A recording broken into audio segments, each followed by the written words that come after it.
سورۃ السجدہ، سورہ سجدہ کا تعارف، مقام نزول۔ سورہ سجدہ آیت نمبر 18 افمن کان مؤمنا سے شروع ہونے والی 3 آیتوں کے علاوہ مکیہ ہے۔ رکوع اور آیات کی تعداد، اس صورت میں 3 رکوع اور 30 آیتیں ہیں۔ سجدہ نام رکھنے کی وجہ، اس صورت کی آیت نمبر 15 میں ان مسلمانوں کا وصف بیان کیا گیا ہے جو قرآن پاک کی آیات سن کر اللہ تعالیٰ کی تسبیح کرتے اور اس کی بارگاہ میں سجدہ ریز ہوتے ہیں۔ اس مناسبت سے اس صورت کا نام سورہ سجدہ رکھا گیا۔ سورہ سجدہ کے فضائل، بخاری شریف کی حدیث ہے۔ حضرت ابو ہریرہ رضی اللہ تعالیٰ عنہ فرماتے ہیں، نبی کریم علیہ الصلوۃ والسلام جمعہ کے دن فجر کی نماز میں سورہ سجدہ اور سورہ دہر کی تلاوت فرمایا کرتے تھے۔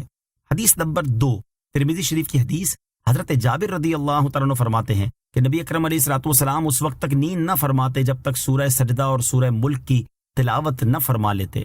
حدیث نمبر 3، حضرت خالد بن معدان رضی اللہ تعالیٰ عنہ فرماتے ہیں، نجات دلانے والی سورت کو پڑھا کرو، اور وہ سورت الف لام میم تنزیل ہے۔ مجھے یہ حدیث پہنچی ہے کہ ایک شخص صرف اسی سورت کی تلاوت کیا کرتا تھا اور وہ بکثرت گناہ بھی کرتا تھا۔ اس شخص کے انتقال کے بعد اس سورت نے اس کے اوپر اپنے پر پھیلا دی اور کہا کہ اے میرے رب عز و جل اس کی مغفرت فرما دے، کیونکہ یہ کثرت سے میری تلاوت کیا کرتا تھا۔ اللہ تعالیٰ نے اس شخص کے بارے میں سورت کی شفاعت قبول فرما لی اور فرمایا اس کے ہر گناہ کے بدلے میں ایک نیکی لکھ دو اور اس کا ایک درجہ بلند کر دو۔ سورہ سجدہ کے مضامین، اس سورت کا مرکزی مضمون یہ ہے کہ مشرکین مرنے کے بعد دوبارہ زندہ کیے جانے کا انکار کرتے تھے، اور اس سورت میں بطور خاص مرنے کے بعد دوبارہ زندہ کیے جانے کو ثابت کیا گیا ہے۔ نیز اس سورت میں یہ چیزیں بیان کی گئی ہیں۔ نمبر 1، اس سورت کی ابتدا میں یہ بیان کیا گیا کہ قرآن اللہ تعالیٰ کی وہ کتاب ہے جو اس نے اپنے حبیب علیہ الصلوۃ والسلام پر نازل فرمائی، اور اس چیز میں شک کی کوئی گنجائش نہیں۔ نمبر 2، نبی کریم علیہ الصلوۃ والسلام کی رسالت کو ثابت کیا گیا اور مشرکین کے اس نظریے کا رد کیا گیا کہ قرآن نبی پاک علیہ الصلوۃ والسلام نے اپنی طرف سے بنا لیا ہے۔ نمبر 3، اللہ تعالیٰ کی وحدانیت اور قدرت پر دلائل ذکر کیے گئے۔ نمبر 4، کفار اور فرما بردار مسلمانوں کا حال بیان کیا گیا کہ قیامت کے دن کافر ذلت اور رسوائی کا سامنا کریں گے، نیک اعمال کرنے کی خاطر دنیا میں لوٹ جانے کی تمنا کریں گے اور وہ دردناک عذاب چکھیں گے، جبکہ مسلمان چونکہ دنیا میں راتوں کو اللہ تعالیٰ کی عبادت کرتے تھے، خوف اور امید رکھتے ہوئے اپنے رب عز و جل کو پکارتے تھے، اللہ تعالیٰ کی رضا حاصل کرنے کی نیت سے اپنے مال راہ خدا میں خرچ کرتے تھے، اس لیے آخرت میں انہیں ان کے اعمال کی جزا عظیم ثواب کی صورت میں ملے گی۔ اللہ تعالیٰ کا فضل دیکھ کر ان کی آنکھیں ٹھنڈی ہوں گی اور انہیں جنت میں ہمیشہ کے لیے داخلہ نصیب ہوگا۔ نمبر 5، یہ بتایا گیا ہے کہ کفار اور مسلمانوں کا انجام ایک جیسا نہیں ہے۔ نمبر 6، تاجدار رسالت علیہ الصلوۃ والسلام اور حضرت موسیٰ علیہ الصلوۃ والسلام کی رسالت کے درمیان مشابہت بیان کی گئی ہے۔ نمبر 7، انبیاء کرام علیہ الصلوۃ والسلام کو جھٹلانے والی سابقہ امتوں پر نازل ہونے والے عذاب کا ذکر کر کے اس امت میں سے رسول کریم علیہ الصلوۃ والسلام کو جھٹلانے والوں کو ڈرایا گیا ہے۔ نمبر 8، اس سورت کے آخر میں اسلام کے بنیادی عقائد، توحید، رسالت اور حشر و نشر پر کلام کیا گیا ہے۔ سورہ لقمان کے ساتھ مناسبت، سورہ سجدہ کی اپنے سے ماقبل سورت لقمان کے ساتھ مناسبت یہ ہے کہ سورہ لقمان میں جن 5 مخصوص غیبی چیزوں کے ذاتی علم کا اللہ تعالیٰ کے ساتھ خاص ہونا بیان کیا گیا، ان 5 چیزوں کی تشریح سورہ سجدہ میں کی گئی ہے۔ بسم اللہ الرحمن الرحیم۔ ترجمہ، اللہ کے نام سے شروع جو نہایت مہربان رحمت والا ہے۔ الف لام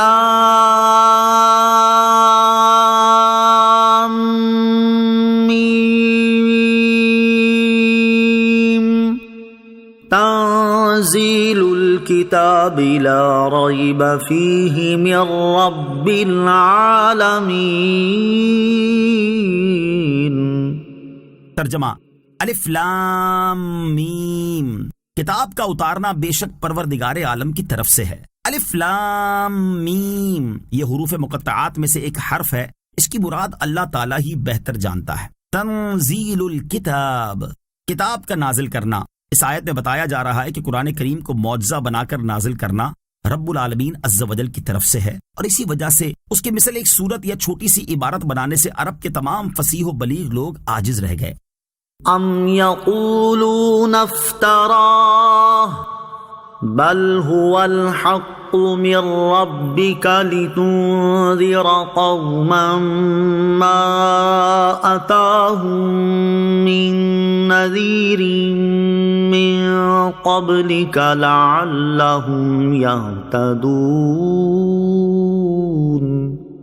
ترجمہ، کیا وہ یہ کہتے ہیں کہ اس نبی نے یہ قرآن خود بنا لیا ہے؟ بلکہ یہی تمہارے رب کی طرف سے حق ہے تاکہ تم ان لوگوں کو ڈر سناؤ جن کے پاس تم سے پہلے کوئی ڈر سنانے والا نہیں آیا، اس امید پر ڈراؤ کہ وہ ہدایت پائیں۔ ام یقولون افتراہ، کیا وہ یہ کہتے ہیں کہ اس نبی نے یہ قرآن خود بنا لیا ہے؟ جب حضرت جبرائیل علیہ الصلوۃ والسلام قرآن پاک کو لے کر نازل ہوئے تو کفار قریش نے اس کا انکار کر دیا اور کہنے لگے کہ یہ مقدس کتاب رسول کریم علیہ الصلوۃ والسلام نے اپنے پاس سے بنا لی ہے۔ اس پر اللہ تعالیٰ نے ارشاد فرمایا کہ کیا مشرکین یہ کہتے ہیں کہ رسول اکرم صلی اللہ تعالی علیہ وسلم نے یہ قرآن خود بنا لیا ہے؟ ایسا ہرگز نہیں، بلکہ اے حبیب صلی اللہ تعالی علیہ وسلم، یہی قرآن تمہارے رب عز و جل کی طرف سے حق ہے، اور یہ اس لیے نازل ہوا تاکہ آپ ان لوگوں کو جن کے پاس آپ سے پہلے کوئی ڈر سنانے والا نہیں آیا، اس امید پر اللہ تعالیٰ کے عذاب سے ڈرائیں کہ وہ گمراہی سے ہدایت پا جائیں۔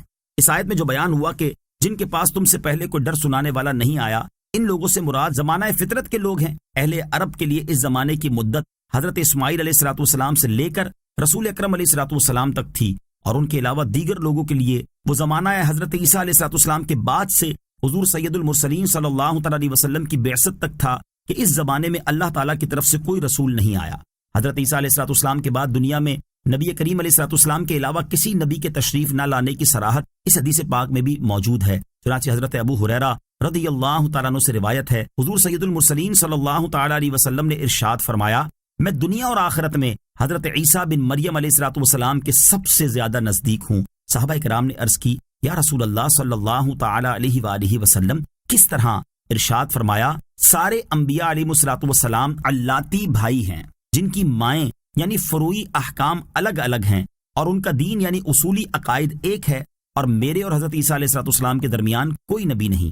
اللہ الذی خلق السماوات والارض وما بینہما فی ستۃ ایام ثم استوى علی العرش ما لکم من دونہ من ولی ولا شفیع افلا تتذکرون۔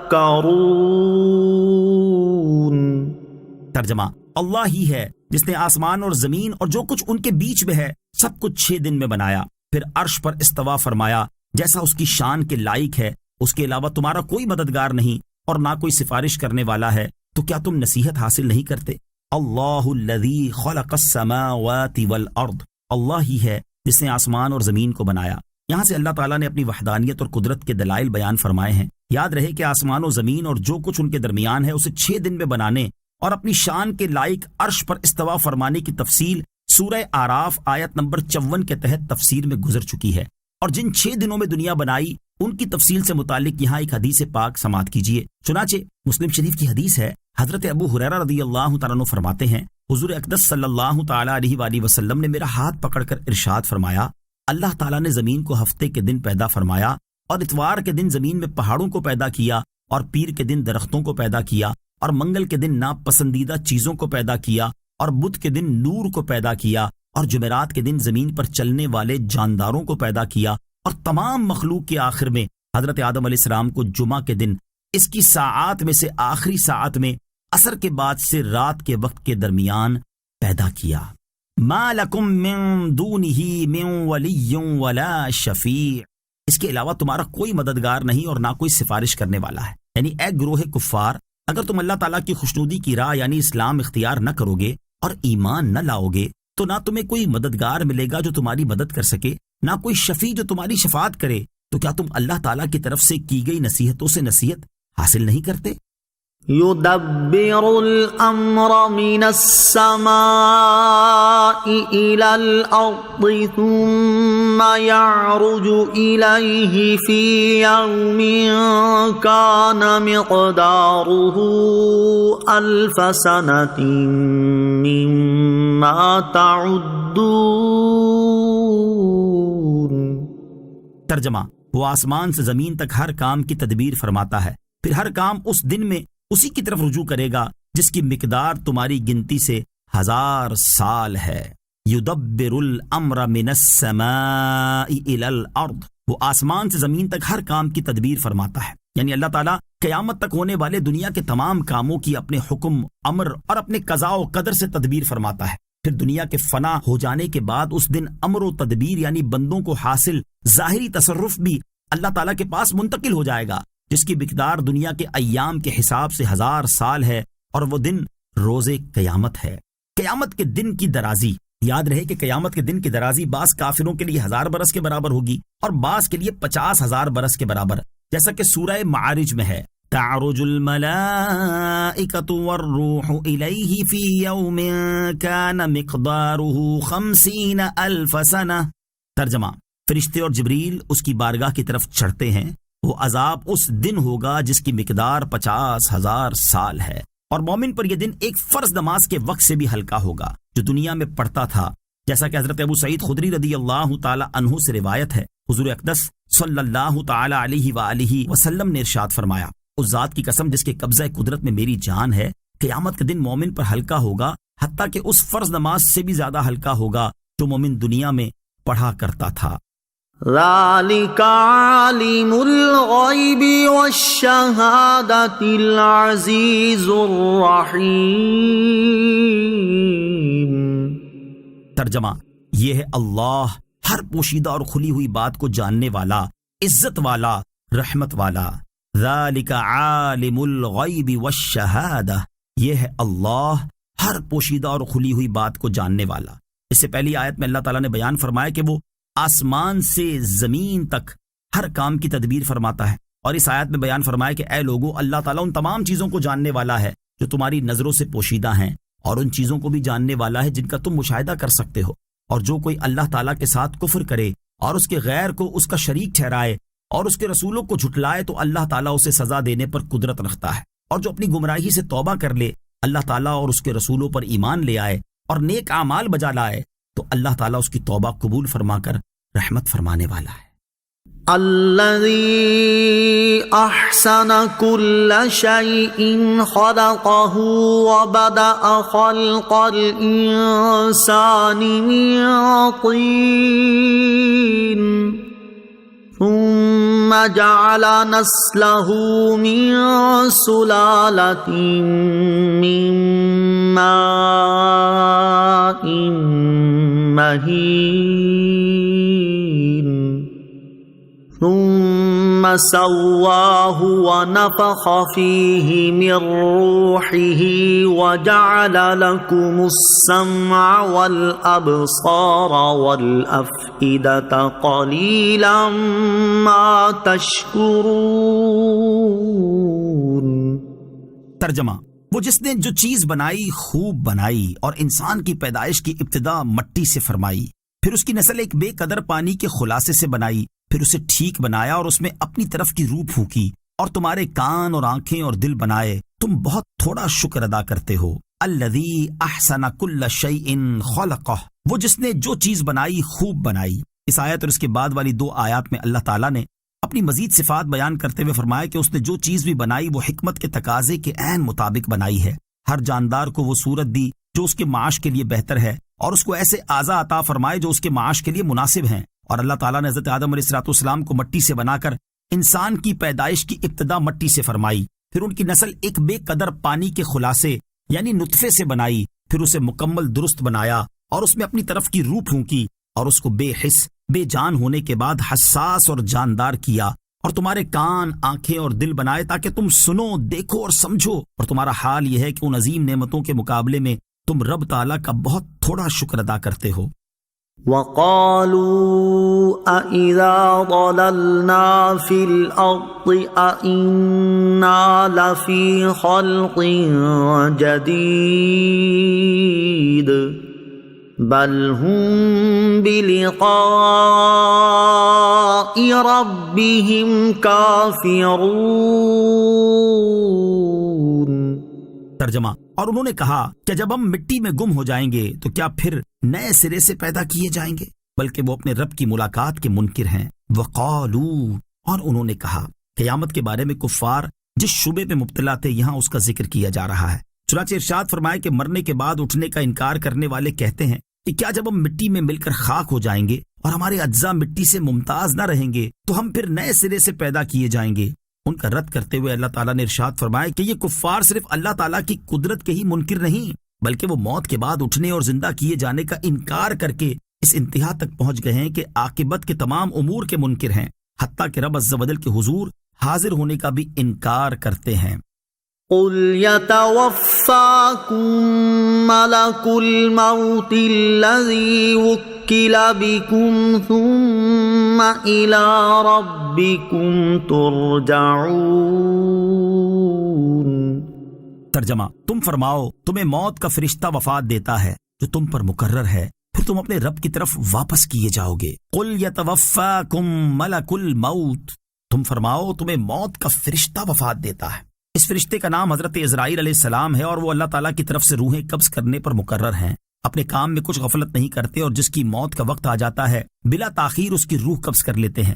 مروی ہے کہ ملک الموت علیہ السلام کے لیے دنیا ہاتھ کی ہتھیلی کی طرح کر دی گئی ہے، تو وہ مشارق و مغارب کی مخلوق کی روحیں کسی مشقت کے بغیر اٹھا لیتے ہیں، اور رحمت و عذاب کے بہت سے فرشتے ان کے ماتحت ہیں۔ کافر اور مومن کی روح قبض کرتے وقت حضرت عزرائیل علیہ السلام کی شکل، حضرت عزرائیل علیہ السلام مومن اور کافر ہر انسان کی روح قبض فرماتے ہیں، لیکن جب کافر کی روح قبض فرماتے ہیں تو اس وقت انتہائی ڈراؤنی شکل میں اس کے پاس آتے ہیں، اور جب مومن کی روح قبض فرماتے ہیں تو انتہائی خوبصورت شکل میں اس کے پاس تشریف لاتے اور اس کے ساتھ نرمی و شفقت بھرا سلوک فرماتے ہیں۔ حضرت عبداللہ ابن عباس رضی اللہ تعالیٰ عنہما فرماتے ہیں، جب اللہ تعالیٰ نے حضرت ابراہیم علیہ السلام کو اپنا خلیل بنایا تو حضرت عزرائیل علیہ السلام نے اللہ تعالیٰ کی بارگاہ میں اس بات کی اجازت طلب کی کہ وہ حضرت ابراہیم علیہ السلام کو اس کی خوشخبری دیں۔ اللہ تعالیٰ نے حضرت عزرائیل علیہ السلام کو اجازت دے دی۔ جب حضرت عزرائیل علیہ السلام حضرت ابراہیم علیہ السلام کے پاس حاضر ہوئے تو انہوں نے فرمایا، اے ملک الموت علیہ السلام، مجھے دکھاؤ کہ تم کافروں کی روحیں کس طرح قبض کرتے ہو۔ حضرت عزرائیل علیہ السلام نے عرض کی، اے ابراہیم علیہ السلام، آپ اس وقت کی میری حالت کو دیکھ نہیں سکیں گے۔ حضرت ابراہیم علیہ السلام نے فرمایا، میں دیکھ سکنے کی طاقت رکھتا ہوں۔ حضرت عزرائیل علیہ السلام نے عرض کی، آپ اپنا رخ پھیر لیجئے۔ جب کچھ دیر بعد حضرت ابراہیم علیہ السلام نے پلٹ کر ملک الموت کی طرف دیکھا تو وہ سیاہ رنگ کے آدمی کی شکل میں تھے، ان کا سر آسمان تک پہنچ رہا تھا، ان کے منہ سے آگ کے شعلے نکل رہے تھے، اور ان کے جسم کا ہر بال ایک ایسے انسان کی صورت میں تھا جس کے منہ اور کانوں سے آگ کے شعلے نکل رہے تھے۔ حضرت عزرائیل علیہ السلام کی یہ حالت دیکھ کر حضرت ابراہیم علیہ السلام پر غشی طاری ہو گئی۔ کچھ دیر بعد افاقہ ہوا، اور اس عرصے میں ملک الموت علیہ السلام اپنی پہلی صورت میں آ چکے تھے۔ حضرت ابراہیم علیہ السلام نے فرمایا، اے ملک الموت، اگر کافر کو موت کے وقت آپ کی یہ صورت دیکھنے کے علاوہ کوئی اور غم یا آزمائش نہ بھی پہنچے تو یہی اس کے لیے کافی ہے۔ اب مجھے دکھاؤ کہ تم مومن کی روح کس طرح قبض کرتے ہو۔ حضرت عزرائیل علیہ السلام نے عرض کی، اپنا رخ پھیر لیجئے۔ حضرت ابراہیم علیہ السلام نے اپنا رخ پھیر لیا، اور کچھ دیر بعد ملک الموت کی طرف دیکھا تو وہ سفید کپڑوں میں ملبوس ایک انتہائی خوبصورت چہرے والے نوجوان کی شکل میں موجود تھے۔ حضرت ابراہیم علیہ السلام نے فرمایا، اگر مومن اپنی موت کے وقت آپ کی صورت کے علاوہ کوئی اور آنکھوں کی ٹھنڈک یا کرامت نہ بھی دیکھ سکے تو یہی اس کے لیے کافی ہے۔ حضرت خزرج رضی اللہ تعالیٰ عنہ فرماتے ہیں کہ حضور اقدس علیہ السلام نے ایک انصاری صحابی رضی اللہ تعالیٰ عنہ کے پاس حضرت عزرائیل علیہ السلام کو کھڑے ہوئے دیکھا تو فرمایا، اے ملک الموت، میرے صحابی کے ساتھ نرمی اور شفقت سے پیش آنا، کیونکہ وہ مومن ہے۔ حضرت عزرائیل علیہ السلام نے عرض کی، یا رسول اللہ صلی اللہ علیہ وسلم، آپ خوش رہیں اور آپ کی آنکھیں ٹھنڈی ہوں، میں آپ پر ایمان لانے والے ہر شخص کے ساتھ انتہائی نرمی اور شفقت سے پیش آتا ہوں۔ ثم الی ربکم ترجعون، پھر تم اپنے رب کی طرف واپس کیے جاؤ گے، یعنی موت کے بعد تم اپنے رب عز و جل کی طرف واپس کیے جاؤ گے اور حساب و جزا کے لیے زندہ کر کے اٹھائے جاؤ گے۔ وَلَوْ تَرَىٰ إِذِ الْمُجْرِمُونَ نَاكِسُو رُءُوسِهِمْ عِندَ رَبِّهِمْ رَبَّنَا أَبْصَرْنَا وَسَمِعْنَا فَارْجِعْنَا نَعْمَلْ صَالِحًا إِنَّا مُوقِنُونَ۔ ترجمہ، اور کسی طرح تم دیکھتے جب مجرم اپنے رب کے پاس اپنے سروں کو نیچے جھکائے ہوں گے اور کہتے ہوں گے، اے ہمارے رب، ہم نے دیکھا اور سنا، تو ہمیں واپس بھیج دے تاکہ نیک کام کریں، بے شک ہم یقین کرنے والے ہیں۔ وَلَوْ تَرَىٰ، اور اگر تم دیکھتے، یعنی اے حبیب صلی اللہ تعالیٰ علیہ وآلہ وسلم، اگر آپ قیامت کے دن کفار کی حالت دیکھ لیں تو بہت خوفناک منظر دیکھیں گے کہ جب کفار و مشرکین اپنے رب عز و جل کے پاس اپنے افعال و کردار سے شرمندہ و نادم ہو کر اپنے سروں کو نیچے جھکائے ہوئے ہوں گے اور عرض کرتے ہوں گے، اے ہمارے رب عز و جل، اب ہم نے مرنے کے بعد اٹھنے کو اور تیرے وعدے اور وعید کی سچائی کو دیکھ لیا، جن کے ہم دنیا میں منکر تھے، اور تجھ سے تیرے رسولوں کی سچائی کو سن لیا، تو اب ہمیں دنیا میں واپس بھیج دے تاکہ ہم نیک کام کریں. بے شک اب ہم یقین کرنے والے ہیں اور اب ہم ایمان لے آئے ہیں، لیکن اس وقت کا ایمان لانا انہیں کچھ کام نہ دے گا. اور کفار کا یہ کہنا بھی جھوٹ ہے کہ اگر انہیں دنیا میں لوٹا دیا جائے تو وہ نیک بن جائیں گے، کیونکہ ان کا حال یہ ہے کہ اگر انہیں دنیا میں واپس بھیج بھی دیا جائے تو یہ پھر پہلے کی طرح ہی اللہ تعالیٰ کی نافرمانی کریں گے، جیسا کہ ایک اور مقام پر اللہ تعالیٰ نے ارشاد فرمایا، وَلَوْ تَرَىٰ إِذْ وُقِفُوا عَلَى النَّارِ فَقَالُوا يَا لَيْتَنَا نُرَدُّ وَلَا نُكَذِّبَ بِآيَاتِ رَبِّنَا وَنَكُونَ مِنَ الْمُؤْمِنِينَ بل بدا لهم ما كانوا يخفون من قبل ولو ردوا لعادوا لما نهوا عنه وإنهم لكاذبون. ترجمہ کنز العرفان. اور اگر آپ دیکھیں جب انہیں آگ پر کھڑا کیا جائے گا پھر یہ کہیں گے اے کاش کہ ہمیں واپس بھیج دیا جائے اور ہم اپنے رب کی آیتیں نہ جھٹلائیں اور مسلمان ہو جائیں، بلکہ پہلے جو یہ چھپا رہے تھے وہ ان پر کھل گیا ہے. اور اگر انہیں لوٹا دیا جائے تو پھر وہی کریں گے جس سے انہیں منع کیا گیا تھا، اور بے شک یہ ضرور جھوٹے ہیں. وَلَوْ شِئْنَا لَآتَيْنَا كُلَّ نَفْسٍ هُدَاهَا وَلَكِنْ حَقَّ الْقَوْلُ مِنِّي لَأَمْلَأَنَّ جَهَنَّمَ مِنَ الْجِنَّةِ وَالنَّاسِ أَجْمَعِينَ. ترجمہ. اور اگر ہم چاہتے تو ہر جان کو اس کی ہدایت دے دیتے، مگر میری یہ بات طے ہو چکی ہے کہ میں ضرور جہنم کو جنوں اور انسانوں سب سے بھر دوں گا. وَلَوْ شِئْنَا. اور اگر ہم چاہتے، اس آیت میں اللہ تعالیٰ نے ارشاد فرمایا کہ اگر ہم چاہتے تو ہر جان کو ایمان کی ہدایت اور توفیق دے دیتے اور اس پر ایسا لطف و کرم کرتے کہ اگر وہ اس کو اختیار کرتا تو راہ یاب ہوتا، لیکن ہم نے ایسا نہ کیا کیونکہ ہم کافروں کو جانتے تھے کہ وہ کفر ہی اختیار کریں گے. اور میری یہ بات طے ہو چکی ہے کہ میں ضرور جہنم کو ان جنوں اور انسانوں سے بھر دوں گا جنہوں نے کفر اختیار کیا ہے. جنوں اور انسانوں سے جہنم کو بھر دیا جائے گا. معلوم ہوا کہ جہنم کو کافر جنوں اور انسانوں سے بھر دیا جائے گا. ایک اور مقام پر ابلیس کو مخاطب کرتے ہوئے اللہ تعالیٰ ارشاد فرماتا ہے، لَأَمْلَأَنَّ جَهَنَّمَ مِنْكَ وَمِمَّن تَبِعَكَ مِنْهُمْ أَجْمَعِينَ. ترجمہ. بے شک میں ضرور تجھ سے اور تیری پیروی کرنے والوں سے سب سے جہنم بھر دوں گا. فَذُوقُوا بِمَا نَسِيتُمْ لِقَاءَ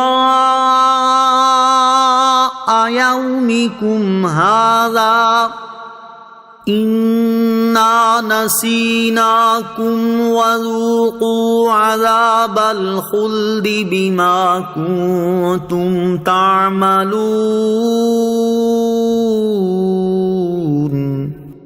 ترجمہ. تو اب چکھو اس بات کا بدلہ کہ تم نے اپنے اس دن کی حاضری کو بھلا دیا تھا.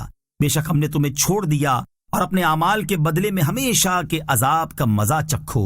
فذوقوا. تو چکھو. جب کافر جنات اور انسان جہنم میں داخل ہوں گے تو جہنم کے خازن ان سے کہیں گے تو اب عذاب کا مزہ چکھو، کیونکہ تم نے اپنے اس دن کی حاضری کو بھلا دیا تھا اور دنیا میں ایمان نہ لائے تھے. بے شک ہم نے تمہیں عذاب میں چھوڑ دیا، اب تمہاری طرف کوئی توجہ نہ ہوگی اور تم اپنے کفر و تکذیب کے بدلے میں ہمیشہ کے عذاب کا مزہ چکھو. انما يؤمن بآياتنا الذين اذا ذكروا بها خروا سجدا وسبحوا بحمد ربهم وهم لا يستكبرون. ترجمہ. ہماری آیتوں پر وہی لوگ ایمان لاتے ہیں کہ جب ان آیتوں کے ذریعے انہیں نصیحت کی جاتی ہے تو وہ سجدے میں گر جاتے ہیں اور اپنے رب کی تعریف کرتے ہوئے اس کی پاکی بیان کرتے ہیں اور وہ تکبر نہیں کرتے. انما یؤمن بآیاتنا. ہماری آیتوں پر وہی لوگ ایمان لاتے ہیں. اس آیت میں اللہ تعالیٰ نے اپنے حبیب علیہ الصلوۃ والسلام کو تسلی دیتے ہوئے ارشاد فرمایا کہ اے حبیب صلی اللہ تعالیٰ علیہ وسلم، کفار کے ایمان نہ لانے کی وجہ سے آپ غمزدہ نہ ہوں. آپ پر اور قرآن کی آیتوں پر وہی لوگ ایمان لاتے ہیں جو قرآن میں غور و فکر کرتے اور اس سے نصیحت حاصل کرتے ہیں. اور یہ وہ لوگ ہیں کہ جب قرآن کی آیتوں کے ذریعے انہیں نصیحت کی جاتی ہے تو وہ خشوع و خضوع سے اور اسلام کی نعمت نصیب ہونے پر شکر گزاری کے لیے سجدے میں گر جاتے ہیں اور اپنے رب عز و جل کی تعریف کرتے ہوئے اس کی پاکی بیان کرتے ہیں اور وہ اس کی عبادت کرنے سے تکبر نہیں کرتے۔ نوٹ، یاد رہے کہ یہ آیت آیات سجدہ میں سے ہے، اسے پڑھنے اور سننے والے پر سجدہ تلاوت کرنا واجب ہے۔ واضح رہے کہ ریکارڈڈ آیت سجدہ سننے سے سجدہ تلاوت واجب نہیں ہوتا۔ تتجافى جنوبهم عن المضاجع يدعون ربهم خوفا وطمعا ومما رزقناهم ينفقون۔ ترجمہ، ان کی کروٹیں ان کی خواب گاہوں سے جدا رہتی ہیں اور وہ ڈرتے اور امید کرتے اپنے رب کو پکارتے ہیں اور ہمارے دیے ہوئے میں سے خیرات کرتے ہیں۔ تتجافى جنوبهم عن المضاجع، ان کی کروٹیں ان کی خواب گاہوں سے جدا رہتی ہیں۔ اس آیت میں ایمان والوں کے اوصاف بیان کرتے ہوئے ارشاد فرمایا کہ وہ رات کے وقت نوافل پڑھنے کے لیے نرم و گداز بستروں کی راحت کو چھوڑ کر اٹھتے ہیں اور ذکر و عبادت الہی میں مشغول ہو جاتے ہیں، نیز اللہ تعالیٰ کے عذاب سے ڈرتے اور اس کی رحمت کی امید کرتے ہوئے اسے پکارتے ہیں۔ نماز تہجد کے دو فضائل۔ اس آیت کے مفہوم میں رات میں عبادت کرنا اور تہجد پڑھنا سب داخل ہیں۔ اس مناسبت سے یہاں تہجد کی نماز ادا کرنے کے دو فضائل سماعت کیجیے۔ نمبر 1، ترمذی شریف کی حدیث ہے، حضرت علی المرتضیٰ کرم اللہ تعالی وجہ الکریم سے روایت ہے، نبی کریم صلی اللہ تعالی علیہ وآلہ وسلم نے ارشاد فرمایا، جنت میں بالا خانے ہیں جن کے بیرونی حصے اندر سے اور اندر کے حصے باہر سے نظر آتے ہوں گے۔ ایک اعرابی نے کھڑے ہو کر عرض کی، یا رسول اللہ صلی اللہ تعالی علیہ وآلہ وسلم، یہ کس کے لیے ہوں گے؟ حضور اقدس علیہ الصلوۃ والسلام نے ارشاد فرمایا، جو اچھی گفتگو کرے، کھانا کھلائے، ہمیشہ روزہ رکھے اور رات میں نماز ادا کرے جبکہ لوگ سوئے ہوئے ہوں۔ حدیث نمبر 2، حضرت اسماء بنت یزید رضی اللہ تعالی عنہا سے روایت ہے، رسول اللہ صلی اللہ تعالی علیہ وآلہ وسلم نے ارشاد فرمایا، لوگ قیامت کے دن ایک میدان میں جمع کیے جائیں گے تو ایک پکارنے والا پکارے گا، وہ لوگ کہاں ہیں جن کے پہلو اپنی خواب گاہوں سے الگ رہتے تھے؟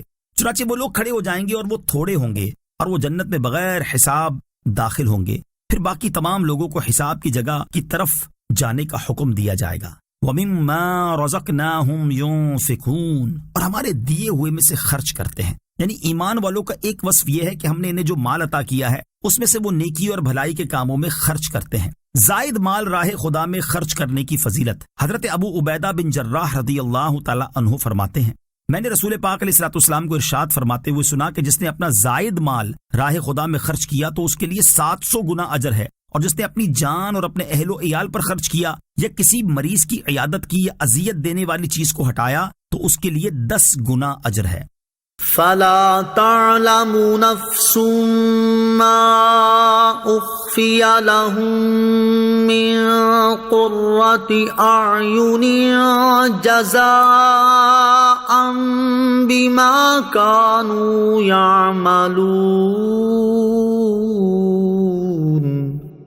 ترجمہ، تو کسی جان کو معلوم نہیں وہ آنکھوں کی ٹھنڈک جو ان کے لیے ان کے اعمال کے بدلے میں چھپا رکھی ہے۔ فلا تعلم نفس، تو کسی جان کو نہیں معلوم۔ اس آیت کا معنی یہ ہے کہ جنت کی نعمتیں آدمی کے تصور سے بڑھ کر ہیں۔ اللہ تعالیٰ نے ایمان والوں کے لیے نیک اعمال کے بدلے میں کیسی کیسی آنکھوں کی ٹھنڈک چھپا رکھی ہے، کسی جان کو اس چیز کا تفصیلی علم نہیں۔ جنتی نعمتوں سے متعلق 2 احادیث۔ آیت کی مناسبت سے یہاں جنتی نعمتوں سے متعلق 2 احادیث سماعت کیجیے۔ نمبر 1، بخاری شریف کی حدیث ہے، حضرت ابو ہریرہ رضی اللہ تعالیٰ عنہ سے روایت ہے، نبی کریم صلی اللہ تعالی علیہ وآلہ وسلم نے ارشاد فرمایا، اللہ تعالیٰ فرماتا ہے کہ میں نے اپنے نیک بندوں کے لیے ایسی نعمتیں تیار کر رکھی ہیں جنہیں نہ کسی آنکھ نے دیکھا، نہ کسی کان نے سنا، اور نہ ہی کسی انسان کے دل پر اس کا خطرہ گزرا۔ اگر تم چاہو تو یہ آیت پڑھ لو، فلا تعلم نفس ما اخفی لهم من قرة اعین۔ حدیث نمبر 2، ترمذی شریف کی حدیث ہے، حضرت مغیرہ بن شعبہ رضی اللہ تعالیٰ عنہ سے روایت ہے، حضور اقدس صلی اللہ تعالی علیہ وآلہ وسلم نے ارشاد فرمایا، حضرت موسیٰ علیہ الصلوۃ والسلام نے اپنے رب عز و جل سے دریافت کیا، اے میرے رب عز و جل، سب سے کم درجے کا جنتی کون ہوگا؟ اللہ تعالیٰ نے فرمایا، ایک آدمی ہوگا جو تمام اہل جنت کے جنت میں داخل ہونے کے بعد آئے گا، اس سے کہا جائے گا داخل ہو جا، وہ کہے گا میں کیسے داخل ہوں، حالانکہ تمام لوگ اپنی اپنی جگہوں پر پہنچ چکے اور انہوں نے جو کچھ لینا تھا وہ لے لیا۔ اس سے کہا جائے گا کیا تجھے یہ بات پسند ہے کہ تجھے اتنا دیا جائے جتنا دنیا میں کسی بادشاہ کے پاس تھا؟ وہ عرض کرے گا، اے میرے رب عز و جل، ہاں مجھے یہ پسند ہے۔ اس سے کہا جائے گا تجھے اتنا دیا گیا اور اس سے 3 گنا زائد بھی ملے گا۔ وہ عرض کرے گا، اے میرے رب عز و جل، میں راضی ہوں۔ اس سے کہا جائے گا تجھے یہ سب کچھ اور اس سے 10 گنا مزید دیا جائے گا۔ وہ عرض کرے گا، اے میرے اللہ عز و جل، میں راضی ہوں۔ اس سے پھر کہا جائے گا اس کے علاوہ تجھے وہ کچھ بھی ملے گا جس کا تمہارا جی چاہے اور جس سے تمہاری آنکھیں ٹھنڈی ہوں۔ أَفَمَن كَانَ مُؤْمِنًا كَمَن كَانَ فَاسِقًا لا يستوون أما الذين آمنوا وعملوا الصالحات فلهم جنات المأوى نزلا بما كانوا يعملون وَأَمَّا الَّذِينَ فَسَقُوا فَمَأْوَاهُمُ النَّارُ كُلَّمَا أَرَادُوا أَن يَخْرُجُوا مِنْهَا أُعِيدُوا فِيهَا وَقِيلَ لَهُمْ ذُوقُوا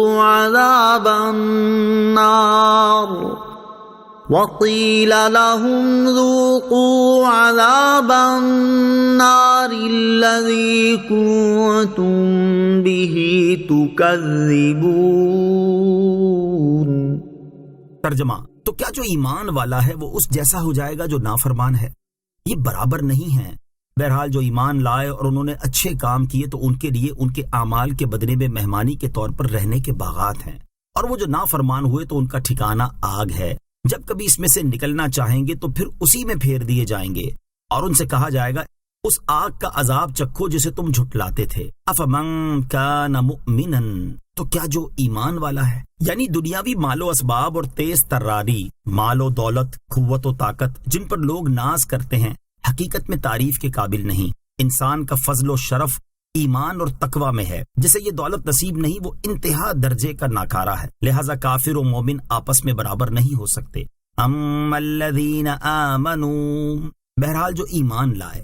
کافر اور مومن کے دنیاوی احوال بیان کرنے کے بعد اس آیت سے ان دونوں گروہوں کے اخروی مراتب بیان کیے جا رہے ہیں۔ چنانچہ اس آیت اور اس کے بعد والی آیت کا خلاصہ یہ ہے کہ دنیا میں ایمان لانے والوں اور نیک اعمال کرنے والوں کی جنت ماوا میں عزت و اکرام کے ساتھ مہمان نوازی کی جائے گی، جبکہ دنیا میں کفر کرنے والوں کا قیامت کے دن ٹھکانہ آگ ہے، اور جہنم میں ان کا حال یہ ہوگا کہ جب کبھی اس میں سے نکلنا چاہیں گے تو پھر اسی میں پھیر دیے جائیں گے، یعنی وہ جہنم کے بھڑکتے ہوئے شعلوں میں اتنا اچھلیں گے کہ دوزخ کے منہ پر آ جائیں گے۔ قریب ہوگا کہ تڑپ کر باہر نکل پڑیں کہ فرشتے ان کے جسموں پر گرز مار کر پھر نیچے گرا دیں گے، اور ان سے کہا جائے گا اس آگ کا عذاب چکھو جسے تم دنیا میں جھٹلاتے تھے کہ دوزخ کے عذاب نام کی کوئی چیز نہیں۔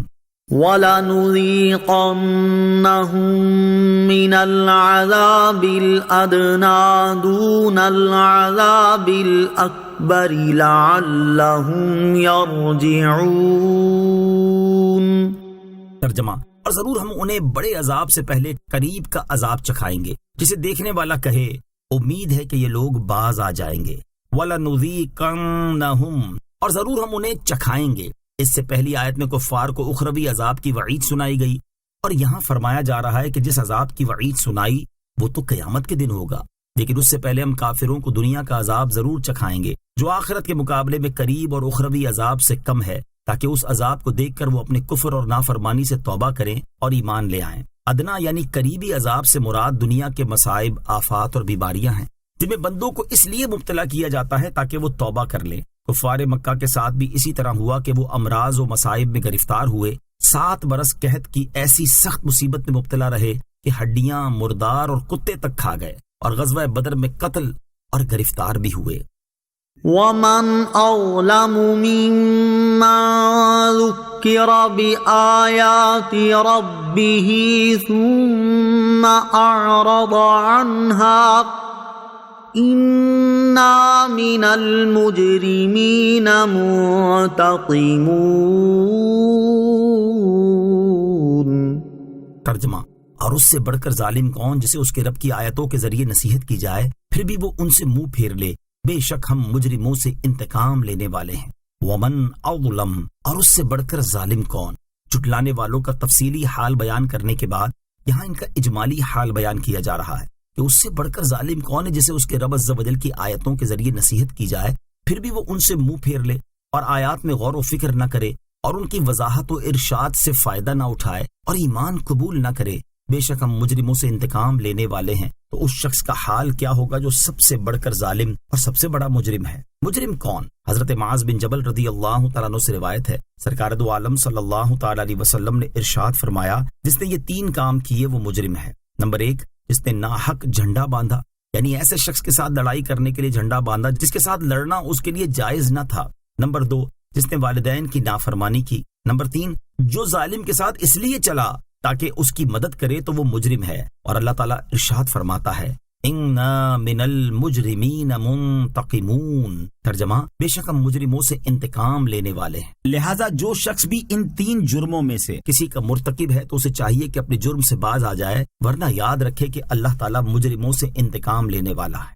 وَلَقَدْ آتَيْنَا مُوسَى الْكِتَابَ فَلَا تَكُنْ فِي مِرْيَةٍ مِّن لِقَائِهِ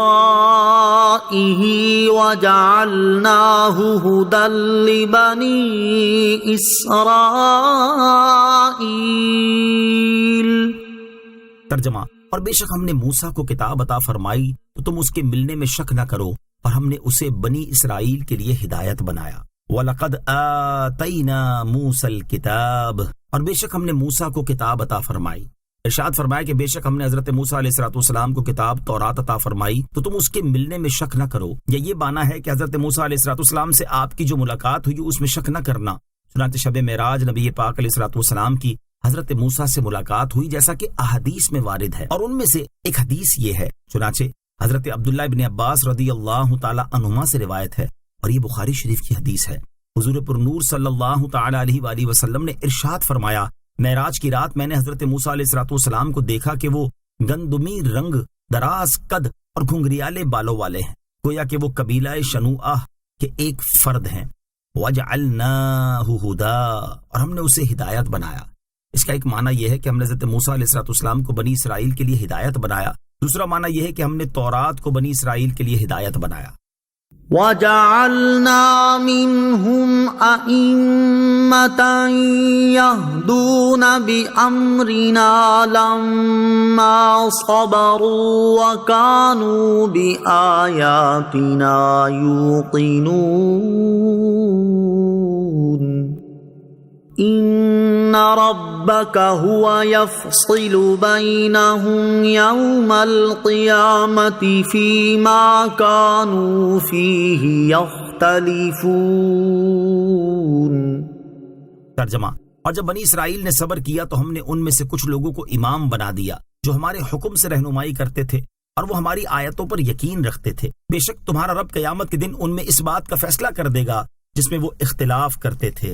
وَجَعَلْنَا مِنْهُمْ أَئِمَّةً، اور ہم نے ان میں سے کچھ امام بنائے، یعنی جب بنی اسرائیل نے اپنے دین پر اور دشمنوں کی طرف سے پہنچنے والی مصیبتوں پر صبر کیا تو ہم نے ان میں سے کچھ لوگوں کو امام بنا دیا جو ہمارے حکم سے لوگوں کو خدا عز و جل کی طاعت، اس کی فرما برداری، اللہ تعالیٰ کے دین اور اس کی شریعت کی پیروی اور تورات کے احکام کی تعمیل کے بارے میں بتاتے تھے، اور وہ ہماری آیتوں پر یقین رکھتے تھے۔ یہ امام بنی اسرائیل کے انبیاء علیہ السلام تھے یا انبیاء کرام علیہ السلام کی پیروی کرنے والے۔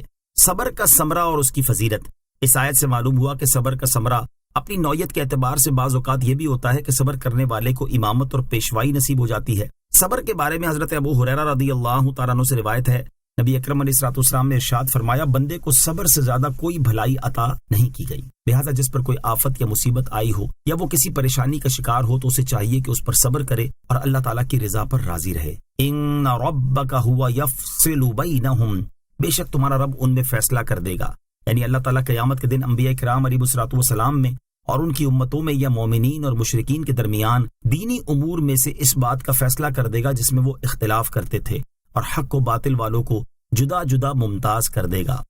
اولم یہد لہم کم اہلکنا من قبلہم من القرون یمشون فی مساکنہم ان فی ذلک لآیات افلا یسمعون۔ ترجمہ، اور کیا اس بات نے ان کی رہنمائی نہیں کی کہ ہم نے ان سے پہلے کتنی قومیں ہلاک کر دی جن کے رہائشی مقامات میں یہ چلتے پھرتے ہیں، بے شک اس میں ضرور نشانیاں ہیں، تو کیا یہ سنتے نہیں؟ اولم یہدی لہم، اور کیا اس بات نے ان کی رہنمائی نہیں کی؟ یعنی کیا اس بات نے اہل مکہ کی رہنمائی نہیں کی کہ ہم نے ان سے پہلے کتنی امتیں جیسے عاد، سمود اور قوم لوط وغیرہ ہلاک کر دیں، اور آج اہل مکہ جب تجارت کے سلسلے میں ملک شام کے سفر کرتے ہیں تو ان لوگوں کے منازل اور شہروں میں گزرتے ہیں اور ان کی ہلاکت کے آثار دیکھتے ہیں۔ بے شک اس ہلاکت اور اس سے متعلقہ آثار میں ضرور عبرت کی نشانیاں ہیں، تو کیا یہ قرآن کو غور سے نہیں سنتے جو عبرت اور نصیحت حاصل کریں؟ یاد رہے کہ برباد شدہ لوگوں کی بستیوں کو عبرت کی نگاہ سے دیکھنا بہت اچھا ہے، اور اسی طرح مقبول بندوں کے آثار یعنی مزارات کی زیارت بھی بہت عمدہ ہے۔ پہلے سے گناہوں کو خوف اور دوسرے سے نیکیوں کی محبت پیدا ہوتی ہے۔ اولم يروا انا نسوق الماء الى الارض الجرز فنخرج به زرعا تأكل منه انعامهم وانفسهم افلا يبصرون۔ ترجمہ، اور کیا انہوں نے نہیں دیکھا کہ ہم خشک زمین کی طرف پانی بھیجتے ہیں، پھر اس سے کھیتی نکالتے ہیں جس میں سے ان کے چوپائے اور وہ خود کھاتے ہیں، تو کیا وہ دیکھتے نہیں؟ اولم یرو، اور کیا انہوں نے نہیں دیکھا؟ یعنی کیا مرنے کے بعد اٹھائے جانے کا انکار کرنے والوں نے نہیں دیکھا کہ ہم خشک زمین کی طرف جس میں سبزے کا نام و نشان نہیں ہوتا پانی بھیجتے ہیں، پھر اس زمین سے پانی کے ذریعے کھیتی نکالتے ہیں جس میں سے ان کے چوپائے بھوسا کھاتے ہیں اور یہ لوگ خود غلہ کھاتے ہیں، تو کیا وہ نہیں سمجھتے کہ یہ دیکھ کر اللہ تعالیٰ کی قدرت کے کمال پر استدلال کریں اور سمجھیں کہ جو قادر برحق خشک زمین سے کھیتی نکالنے پر قادر ہے تو مردوں کو زندہ کر دینا اس کی قدرت سے کیا بعید ہے؟ وَيَقُولُونَ مَتَى هَذَا الْفَتْحُ إِن كُنتُمْ صَادِقِينَ۔ ترجمہ، اور وہ کہتے ہیں یہ فیصلہ کب ہوگا اگر تم سچے ہو۔ وَيَقُولُونَ، اور وہ کہتے ہیں، مسلمان کہا کرتے تھے کہ اللہ تعالیٰ ہمارے اور مشرکین کے درمیان فیصلہ فرمائے گا اور فرما برداروں اور نافرمانوں کو ان کے عمل کے مطابق جزا دے گا۔ اس سے ان کی مراد یہ تھی کہ ہم پر رحمت و کرم کرے گا اور کفار و مشرکین کو عذاب میں مبتلا کرے گا۔ اس پر کافر مذاق اڑانے کے طور پر کہتے تھے کہ یہ فیصلہ کب ہوگا، اس کا وقت کب آئے گا، اگر تم سچے ہو تو بتاؤ۔ قل يوم الفتح لا ينفع الذين كفروا إيمانهم ولا هم ينظرون فأعرض عنهم وانتظر إنهم منتظرون۔ ترجمہ، تم فرماؤ فیصلے کے دن کافروں کو ان کا ایمان لانا نفع نہ دے گا اور نہ انہیں مہلت ملے گی، تو ان سے منہ پھیر لو اور انتظار کرو، بے شک وہ بھی منتظر ہیں۔ قل، تم فرماؤ۔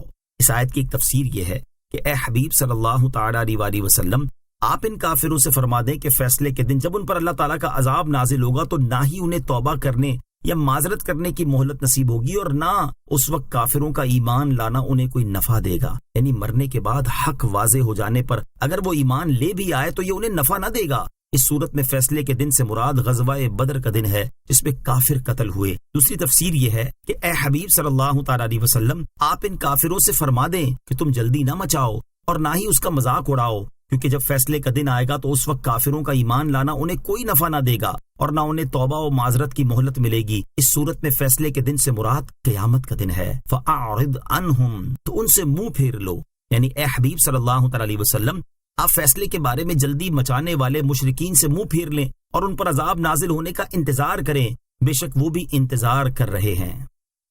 آمنت باللہ صدق اللہ العظیم۔